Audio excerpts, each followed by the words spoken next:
Hello बच्चों, स्वागत है आप सभी का हमारे चैनल पे। गाइस, हम लोग सब बेसिक कॉन्सेप्ट ऑफ केमिस्ट्री पढ़ रहे हैं और आज हम लोग जो पढ़ेंगे वो है लॉ ऑफ केमिकल कॉम्बिनेशंस। ठीक है बच्चों, लॉ ऑफ केमिकल कॉम्बिनेशन में नंबर ऑफ लॉज हमें पढ़ना है, जैसे law of conservation of mass, law of conservation of energy पता ही है, तो ये law of conservation of mass भी आपको पता चल जाएगा।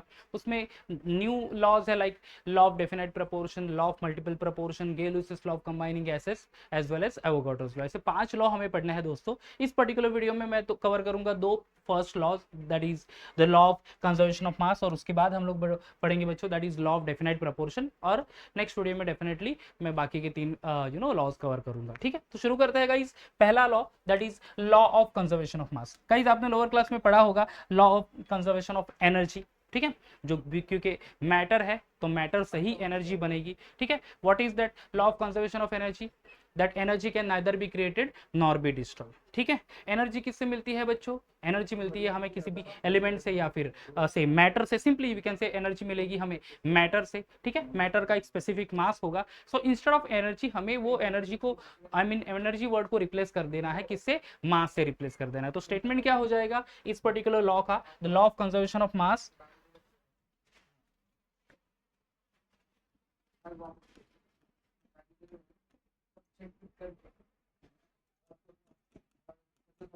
the law states that mass can neither be created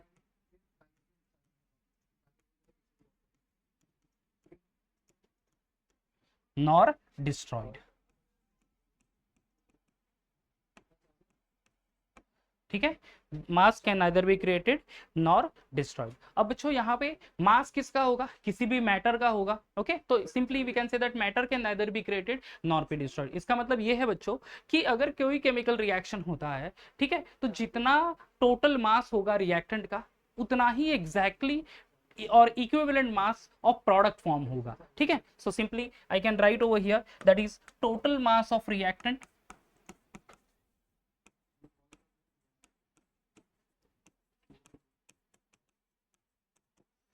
that is exactly equal to total mass of product।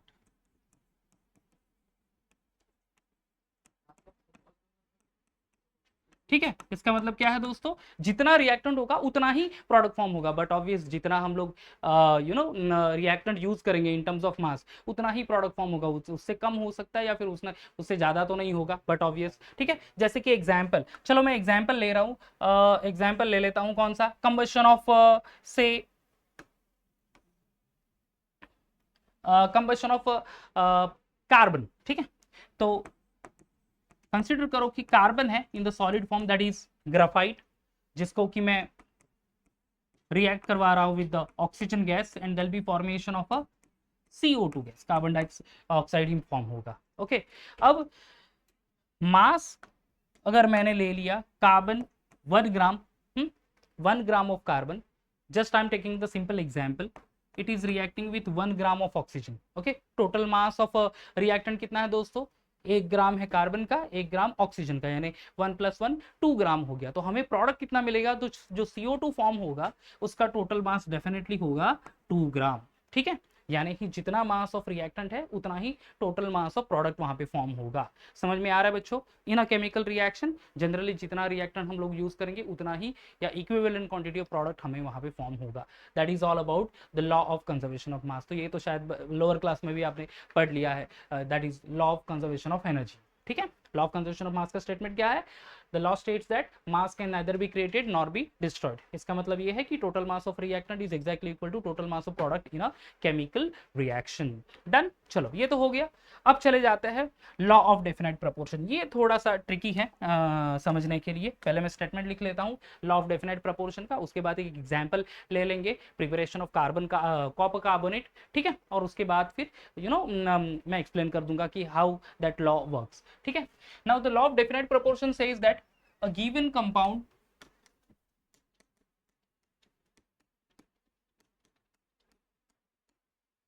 always contain exactly the same proportion of an element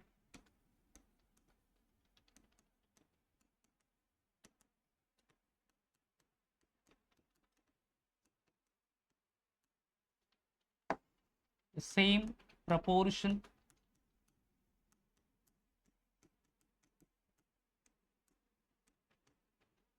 of N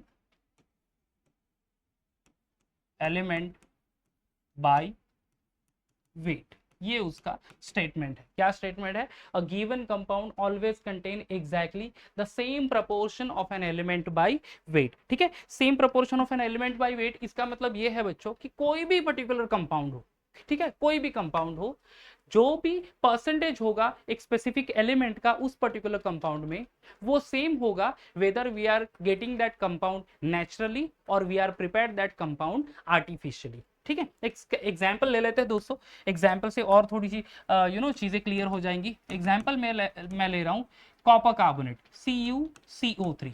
ठीक है, अब बच्चों यहाँ पे एक कॉपर है, ठीक है, 1:1:3 का प्रोपोर्शन है, एक कार्बन का एलिमेंट है और 3 ऑक्सीजन के एलिमेंट्स हैं यहाँ पे, राइट। अब बच्चों एक सैंपल यहाँ पे जिसमें एलिमेंट के प्रोपोर्शन एक्चुअली हम लोग यहाँ पे नोट डाउन करेंगे।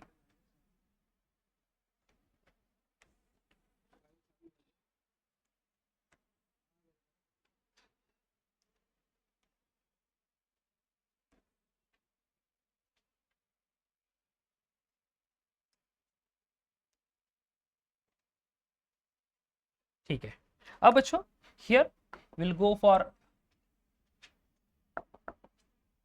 से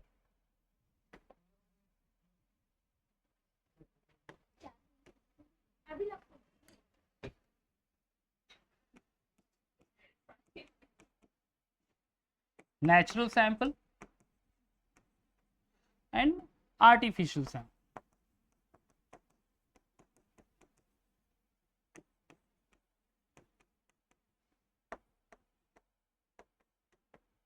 ठीक है, अब कॉपर कार्बोनेट में एक रहेगा यहाँ पे Cu, देन कार्बन और ये ऑक्सीजन।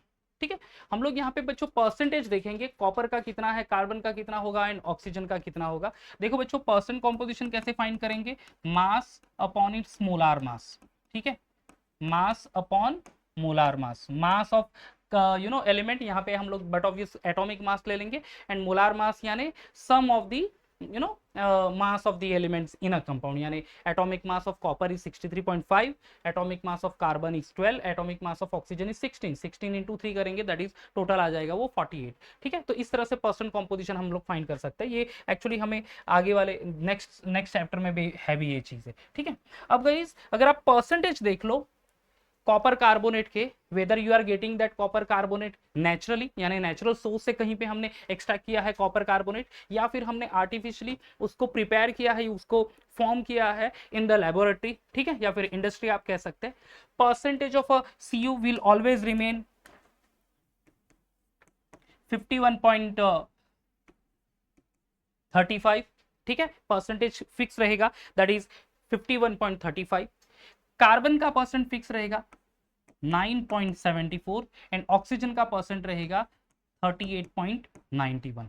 ठीक है, कॉपर कार्बोनेट 51.35, कार्बन का परसेंटेज 9.74 एंड ऑक्सीजन का परसेंट रहेगा 38.91। अगर आप शायद टोटल ऐड कर लोगे तो यू विल बी गेटिंग से 100% या at least 99.9%।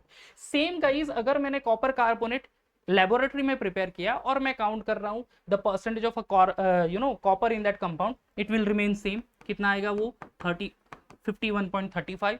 Percentage of carbon fix रहेगा that is 9.74 and even oxygen का परसेंट फिक्स रहेगा 38.91। यानी सैंपल आर्टिफिशियली ले लो या फिर आपके पास नेचुरल किसी सोर्स से आपको वो सैंपल मिल गया है, हर एक एलिमेंट का जो परसेंट कॉम्पोजिशन होगा दोस्तों, परसेंटेज जो होगा वो रहेगा fix. That is all about law of definite proportion. Definite का मीनिंग क्या है दोस्तों, डेफिनेट यानी फिक्स। ठीक है, तो डेफिनेट प्रोपोर्शन फिक्स यानी एग्जैक्ट प्रोपोर्शन रहेगा whether that sample we are getting naturally और प्रिपेयर्ड आर्टिफिशियली। समझ में आ रहा है दोस्तों?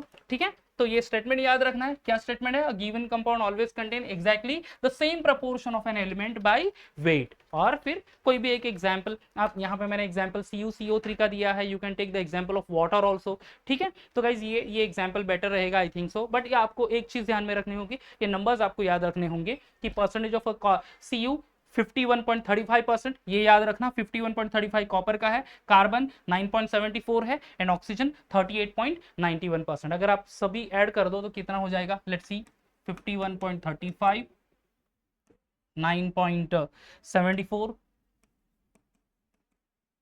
And then 38.91, 5 4 5 9 and 10। ओके, ये कितना हो जाता है, that is 9 10 17 and this is 20 8 10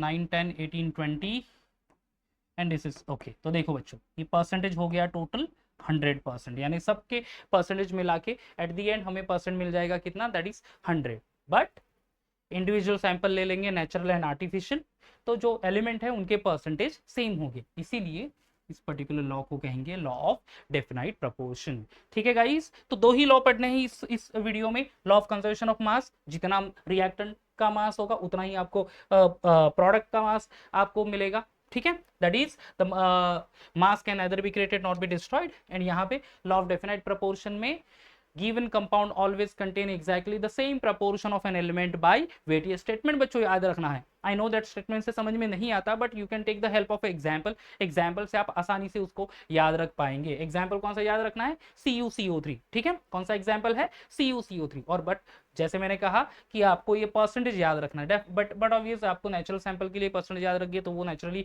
वही सेम कॉपी पेस्ट करना है यहाँ पे फॉर दी आर्टिफिशियल सैंपल। ठीक है, कॉपर 51.35, कार्बन कितना 9.74 एंड ऑक्सीजन 38.91%। समझ में आ रहा है दोस्तों। ठीक है, this is all about law of definite proportion. Guys, जो नेक्स्ट तीन लॉ है, law of multiple proportion, law of definite this one multiple proportion है, Gay Lussac's law and the Avogadro's law, will going to see in the next video only. Hopefully आपको video अच्छा लगा होगा guys, video अच्छा लगा होगा तो लाइक कर देना, और चैनल अगर सब्सक्राइब नहीं है तो सब्सक्राइब करना दोस्तों।